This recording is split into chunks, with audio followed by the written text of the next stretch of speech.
Okay, we are back. I'm heading back to my trailhead that my neighbor so graciously allows me to use. We're going to do a little bit of mushroom hunting, and I want to show you how to map a trail. So once I get back down there, I'll show you how it's done. Okay? I thought this was fascinating. Too bad I don't have it on camera, but you can take my word for it. I got down here to the trailhead, and there was 3 coyotes playing in the field. So that's something I'm gonna have to be aware of and make sure I make a lot of noise so I don't scare them. Because for the most part, if a coyote knows you're around, unless they have little ones, they'll more or less run from you. So I'm at the trailhead now, and we're going to get set up, and I'm going to show you how to do this. Okay, so I happen to have with me a piece of paper that I came up with. I'm sure I'm not the first one to come up with this idea, but it's what I used to map a trail with. So I have description, waypoints, pace, count, and time, and coordinates. So my description is going to be trailhead is my number 1 waypoint. My pace, count, and time I've not started yet, but I do have my pace count beads and my compass. Coordinates. So what I want to do is from here, from my waypoint to my first point, I'm going to pull out my compass and I'm going to get a bearing, or an azimuth, as most people say. So on my compass here, what I'm going to do is I'm going to hold it out with 2 fingers. You can even hold it like this. I'm going to hold it about 1 foot away from my neck, and I'm going to find north. Or I'm going to move my body so my body itself is facing north right now. So I know that's north. I'm going to come down. I'm going to face the trailhead. I'm going to put red in the shed. And right now, as soon as I put red in the shed, there we go. Pull this back 45 degrees.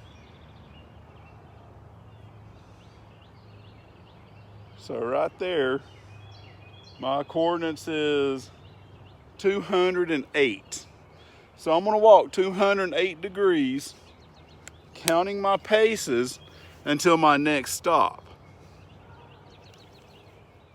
This just occurred to me. If you don't know how to count paces, in the military, you count on your right foot. So every time your right foot steps, that's 1. Because in the military, you step off on your left foot. That means you step first with your left foot. The way I personally count it is, for some reason, once I came out of the military, I always step off with my right foot. So I'm going to count every time my left foot hits the ground. That's 1 pace. Okay? Your pacing beads. You have 9 beads. Every 100 paces, I'm going to move 1 down. Once I get all these done, I'll move 1 down. That's 1 click, 1 kilometer. We'll go more in depth on that. Little interesting fact. Paces comes from mille paces, Latin for 1,000 paces. Everywhere the Roman army went, every 1,000 paces, they put a marker up. That's close to a mile. That's where we also get the name from, the mile. But enough of rambling, let's get going. Okay, I walked 62 paces. I didn't have to drop a bead. 62 paces from the start is where we found that trail that we're going to map today. So I've already logged it on my sheet, and we're going to get started. Okay, we have reached an intersection. Once I get to this trailhead, I'm going to pull my compass out. Now I know we walked 200 degrees, but I want to know the bearing for that. So I'm going to hold my compass out, turn my body in that direction. I'm going to put red in the shed.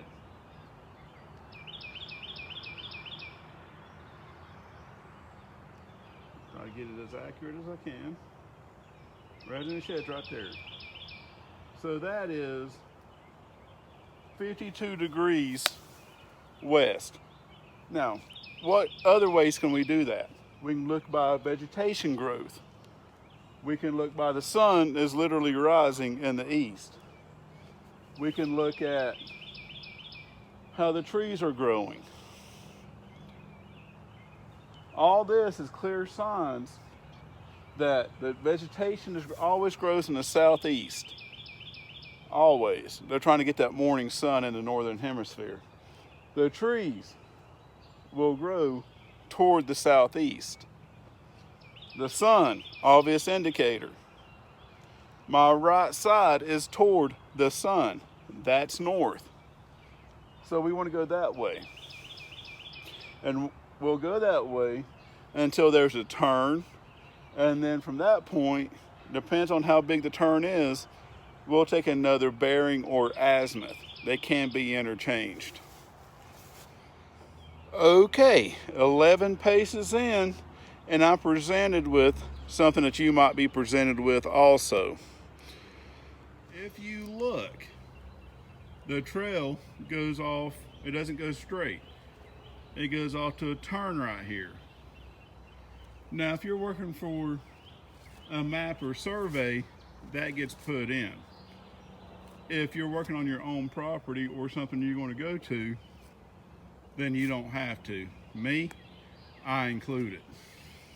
Okay, 15 paces more, and I'm in an area that I have daffodils, which are a resource. I have a good strong walnut tree right there. So I can mark this and put walnut tree daffodils on my paper. So, or I can keep going. And it looks like I'm gonna keep going. Okay, the trail circled around. So I've got my points, I've got my bearings. It's about half a mile in a circle, fighting brush. But now I know where that trail goes. So I also found resources along that trail. It goes to a natural spring. I found the source of the spring, and it was a very pleasant walk. So when we get back, I'm going to take the points. I have them all wrote down, and the pace and time and the exact coordinates. And I'm going to show you how to draw the map. Here's a tip. You see how wet my pant leg is and boot? In the morning time, if you're in a survival situation, you can take a bandana, tie around your legs, walk through some overgrowth, get that bandana out and wring it out. There won't be much water, but it'll be some.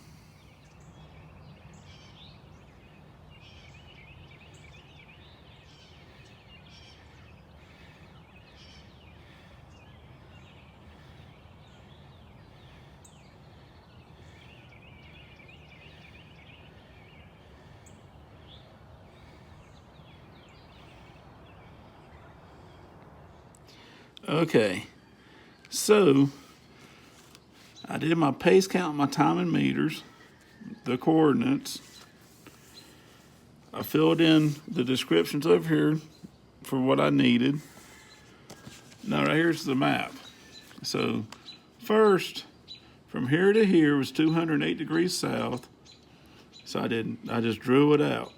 And I put what I found. Like for example, number 2 is new trail to map. So I'd write new trail. And then I'd walked it, came across that black walnut, put in the degrees. I kept walking in that same azimuth or bearing. This is that little turn that I showed you. Till I found a blackberry bush. Then the trail, there's blackberries all through here. 5 degrees. Then the trail kind of ended, but another trail started. So I walked it, went through some pine trees. This is fatwood, this is vitamin C, so I put it on the map. Down here I came to a stream. So this dotted line right here is the source of the stream is in this direction. Then walking north again, or northish, I came across the field, skirted around the field till it ended. Now, the way you do maps and the way I do maps are going to be completely different. You might put on your maps information that I don't. I might put on my maps information you don't. But the whole point of the map is to give a reference. As long as we have the basic guidelines, if you will, then your map should be universal. One thing I just want to tell you, pacing. Pace counters, pace beads, ranger beads. You usually have 9 on this end and 4 to 5 on this end. You can go as high as you want. For every 100 paces, I pull 1 down. Once I get to the end, I pull one of these down. That's 1 click. And then these go back up. Okay? The reason for that is because if you're scouting, you need to know how far you've walked. You might not always have a compass, but by counting your paces, you can judge distance. So if you need to turn around and you count the same paces back, you should be back to where you started or back to a familiar part. When I'm map making, I do mostly direction and pace. Very rarely do I do coordinates. But that's something to get into the habit of while we can. Because coordinates is exact. Okay? Another thing to consider is when you do your map details, put in your declination, your grid scale, your distance scale, because everybody's pace is different. For example, I'm average. That's the one thing I'm average on. For every 100 meters, I do about 71 to 72 paces. Now, your pace count will vary.